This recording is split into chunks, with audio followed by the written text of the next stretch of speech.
오늘이 상임위원 선임안 제출 법정 시한입니다. 지난 5일 선출된 직후 우원식 국회의장께서는 국회법이 정한 시한을 지켜 원구성을 마쳐야 한다고 강조하면서 오늘까지 상임위 선임안을 제출하라고 했습니다.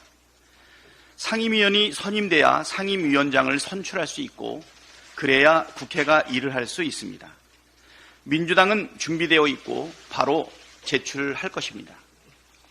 민주당은 그동안 대화와 타협을 통한 원구성에 노력하되 시한 안에 타협이 이루어지지 않으면 국회 법대로 원구성을 해야 한다는 입장을 일관되게 견지해 왔습니다.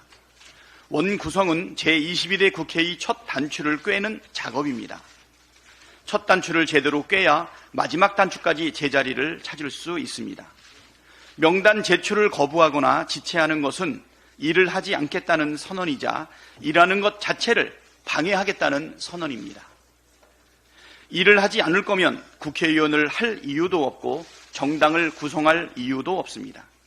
국민의힘이 국회법을 무시하면서 원구성을 볼모로 잡고 민생을 방치하고 개혁을 방해한다면 민생 방치 세력, 개혁 방해 세력, 문호동 불법 세력이라는 건 국민적 지탄을 받게 될 뿐입니다. 국민의힘은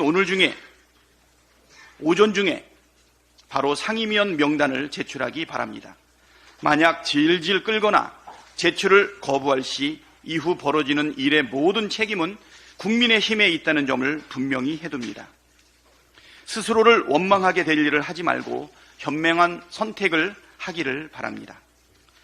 지난 3.1절에 세종시에서 일장기를 내걸어 무리를 빚은 바 있는데 현충일이었던 어제 부산의 한 아파트에서 우길기를 걸어 큰 공분을 샀습니다. 해당 아파트는 지난 5.18 때도 우길기를 걸었다고 합니다. 호국 영령을 기리는 현충일에 일본 군국주의의 상징인 우길기를 내건 것은 순국 선열과 호국 영령들을 모욕하는 매우 부적절한 일입니다.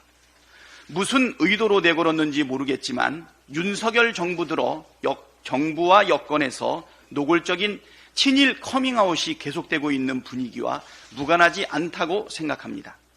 국힘당 소속 도지사가 친일파가 되련다고 했고 한 국힘당 의원은 군국주의의 상징인 우길기와 화해해야 한다는 주장까지 했습니다. 정부도 제정신이 아닌 건 마찬가지입니다. 지난해 5월에는 우길기를 개항한 일본 함정이 부산항에 입항했는데 우리 국방부가 통상적 관례라면서 우길기 개항을 옹호하는 일이 있었습니다. 참으로 기가 막힙니다. 윤석열 대통령부터 무겁게 책임을 느껴야 합니다. 윤석열 대통령부터 우리나라가 손해를 보든 말든 무조건 일본을 편드는 정책으로 일관하니 용기를 얻은 친일파들이 줄줄이 커밍아웃하는 것 아니겠습니까? 맹성과 함께 외교정책의 대전환을 촉구합니다. 무책임한 강대강 대결의 악순환은 해법이 될 수 없습니다. 어제 탈북민 단체가 대북저단을 또다시 살포했습니다. 정부가 북한의 오물풍선에 대응한다면서 9.19 군사합의 전면 효력정지를 결정하고 대북전단 살포를 막지 않겠다는 입장을 밝히자 바로 날려보낸 것입니다. 매우 우려스럽습니다. 남쪽에서는 대북전단을 날려보내고 북쪽에서는 오물풍선 날려보내고 그 피해는 고스란히 국민이 보는데 정부는 말리거나 문제를 해결할 생각은 없고 오히려 싸움을 부추기고 있는 모양새입니다. 군사적 긴장과 대결이 격화되면 될수록 무력 충돌 가능성이 커지고 당장 접경지역 주민들은 직접적인 위험을 감수해야 합니다. 예전처럼 총탄이 날아오고 고사포탄이 날아다니는 상황이 벌어질 수도 있습니다. 이런 상황을 만드는 것이 우리나라와 우리 국민에게 도대체 어떤 이익이 됩니까? 지금 필요한 것은 군사적 긴장 고조가 아니라 평화가 깨지지 않도록 하는 실효성 있는 대책입니다.